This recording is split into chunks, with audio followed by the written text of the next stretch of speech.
What is up? Matt Pratt here, and we are spending another night working on this Supra. Now, we have been kicking butt on this Supra. I mean, I got the rear bumper fitted up, the quarter panel fitted up. I want to focus on just getting the car closer and closer to paint. So tonight, we're going to try to knock out the driver's side of this car. I don't know, let's just jump into it and see where we end up.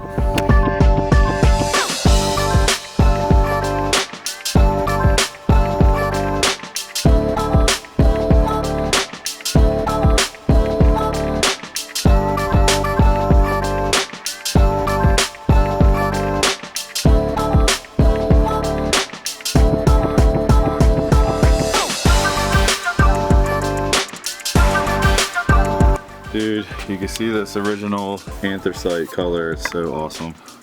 Like, why would you get rid of that, you know, for this gaudy ass red? Sucks that they got Dynamat all over it. Some crazy amplifier, I guess, for them little baby speakers. I guess maybe it had a really nice system back in the day, I don't know, but this stuff looks horrible. I mean, they got it like all over the place. And I would usually take it off, but it's gonna make a bigger mess of it taken off. This isn't like a drag car or anything like that. I'm not concerned about weight reduction. Supras are heavy as hell in the first place. I do know that when this stuff is installed properly, sound deadening makes a really nice ride in the car. Now, I'm getting all that stuff out of the trunk. You've seen in the past videos the mess that's back there.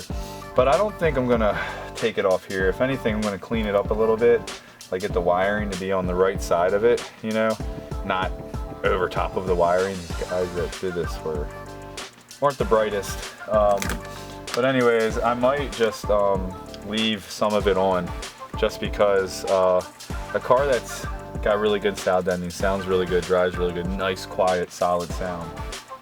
So, I mean, I don't mind that in the Supra, you know, so we might keep it. I might just clean it up, you know. But yeah, that color though, can't wait to go back to that.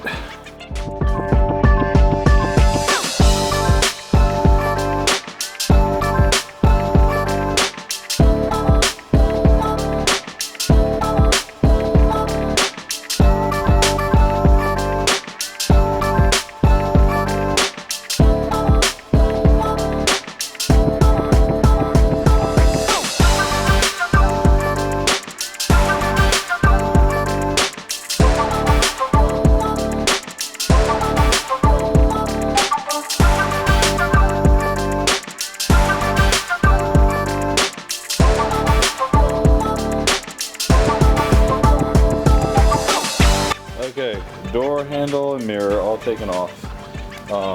One of the issues with this door is I got a pretty huge gap here. I mean, you stick your finger in it. And up here, it's pretty tight. Now, it seems like the door just needs to be shifted back, and that's what I'm hoping. Another thing is, I have a ton of chips here.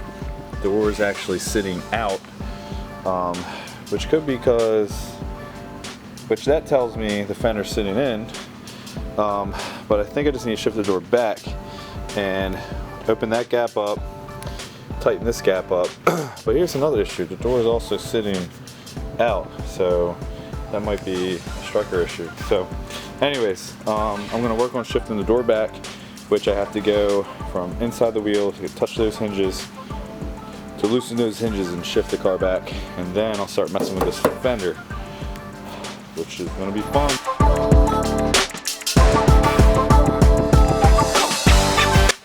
Alright, so I just made one little adjustment. I'm really happy with it. And this is your striker. This is what holds the latch of the door. And I just moved it in. So now the door, whoops. Now the door goes in, and now it sits pretty flush. The other thing is our gap actually looks better now that the door has just been shifted in.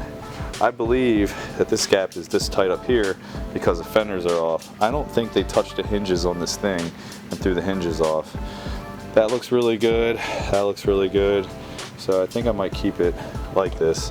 The door does pop a little bit, but that really doesn't bother me. So I think I'm gonna leave it. and I'm just going to make the fenders fit the door, which is way easier. So this is just a little plastic cover, makes it look all fresh and fancy. Yeah. All right, let's get on the fender.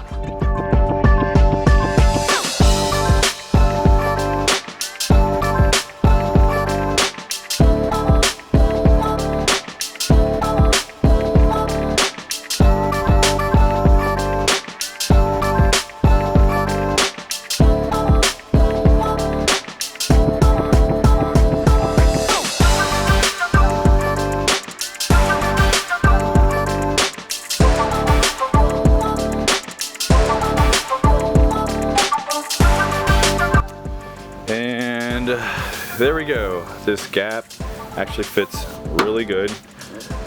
This line here fits really good. And this looks really good. Fits really good. So everything is good to go. Now what I did here was, first off, I just replaced these bolts. The bolts that were in there look like this. That is not factory. These aren't factory either, but these are out of an S2000 and they have washers on them which will hold the fender in place.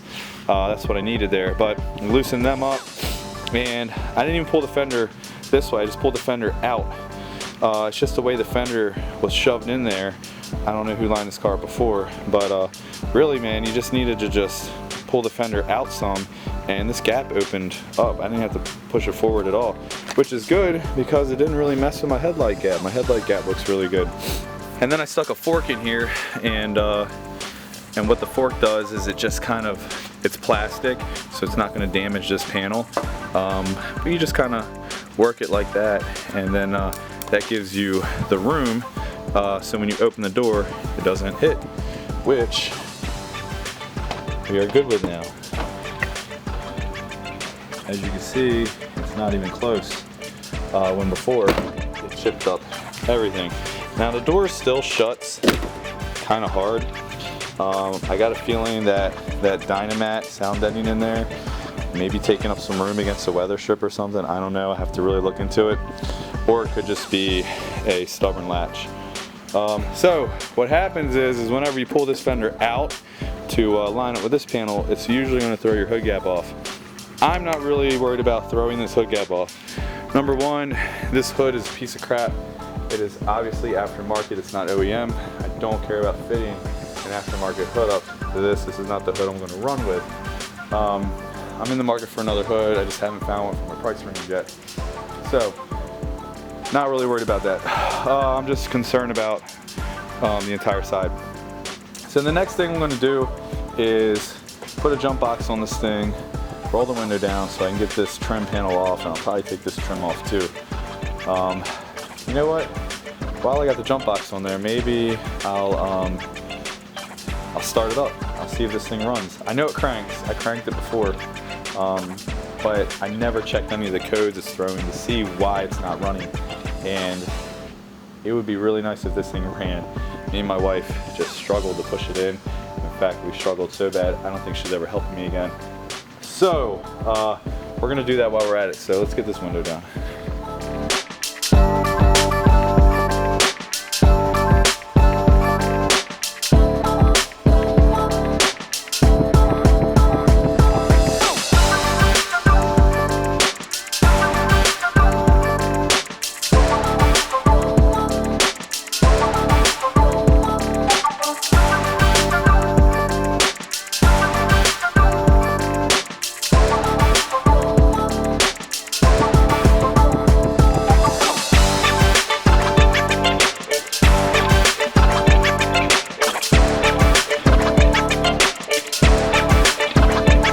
Alright, trim came off pretty easy. In fact, I even started taking this trim off. It's like I gotta take the top off to get it to rest all the way across. If this is your first time seeing the Supra's interior, you can see that it looks great. Like, I mean, that is some really good looking interior in there. It's not worn like usual, but I got this crazy looking blue custom leather in here.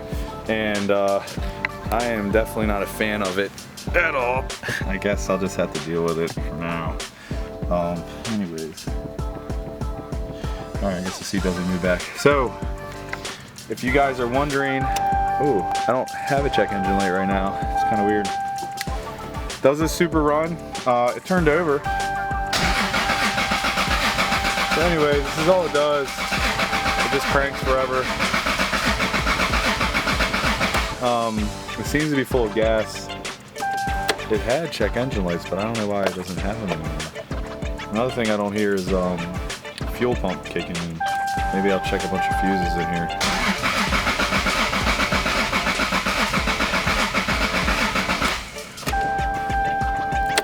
Alright, let's get back to looking. This is one of the fuse boxes. I don't see anything that could tell me, like I don't see a fuel pump. Let's just check fuses.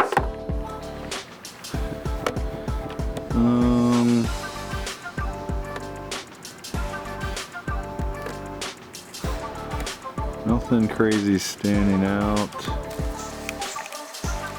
It's not the best way to check a fuse, but none of them look popped. You can see on here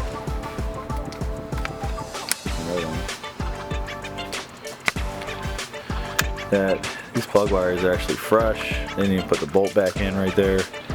They're dusty. This is your coil, and the wiring looks good to that. You can see it's been zip tied on. It looks new. It's pretty new plastic. Everything looks pretty good. So I found the fuse box, and it is in there. And there's cut wires and everything sticking out of it, which sucks. And I don't have a reference panel to go off of. Usually you'll have like something labeled that tells you which slide is which fuse. So I guess I gotta search that on the internet too.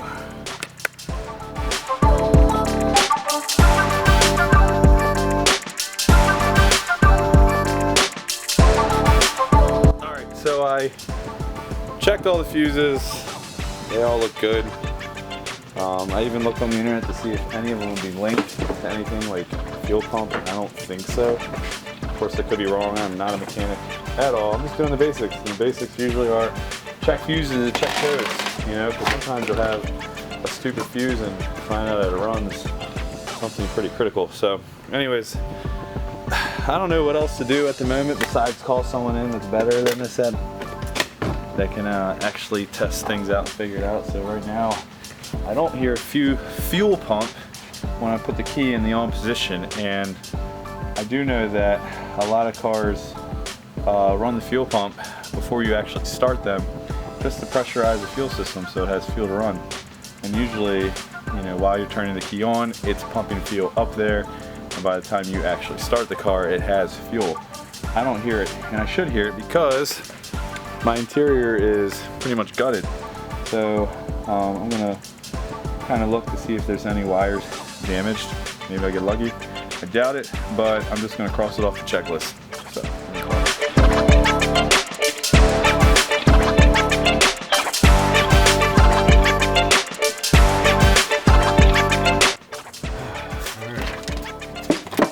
So, to get to the fuel pump,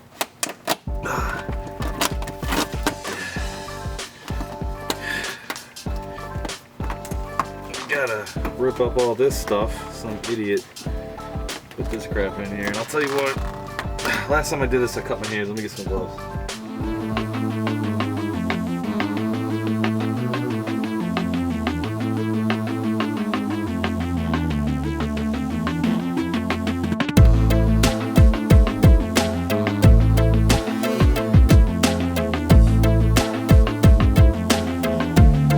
This is probably gonna be the hardest part of Dynamat to get off of this thing, because if you've seen in my last video, this thing had a speaker box molded, built inside of here. I mean, this is glue from resin, from fiberglass, and the weight of it was just sitting on this, pressing on this super hard. And apparently under here, they have, you know, the fuel pump cover. And all I want to do is listen to it to see if it making noise, but it got so much Dynamat on here, it it might have quieted down. Anyways, so with all that weight pushing on here, this part is not coming off very easy.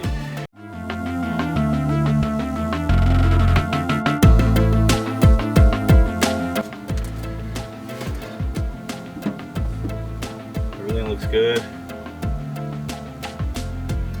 There's signs of like chewed up wires or anything. I should be able to hit the key on this thing and hear this thing run now that it doesn't have so much sound deadening on it. So let's see if we hear something.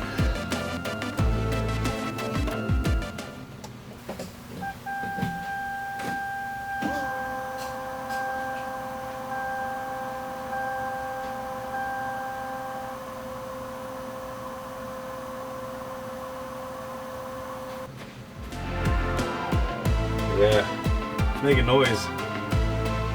Pretty quiet. Still running too. Alright, so fuel pump runs. Can't find any fuses that are dead, and it just stopped running. That means it purged the entire system. I'll give it one more good crank just for craps and giggles. You never know if we loosen something up. But if it doesn't start, I guess I got to get a professional in here. Someone that can test all the wiring and everything and figure it out. So let's crank this thing. Alright, let's see what happens.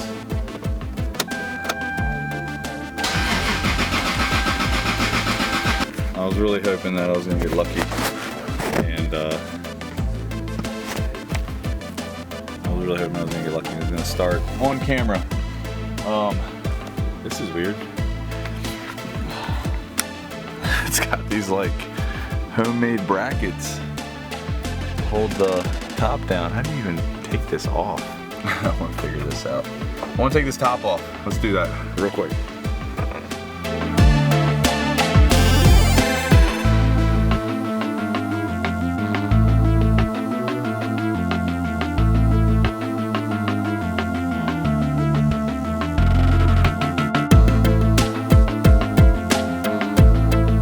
Roof off, blue seats.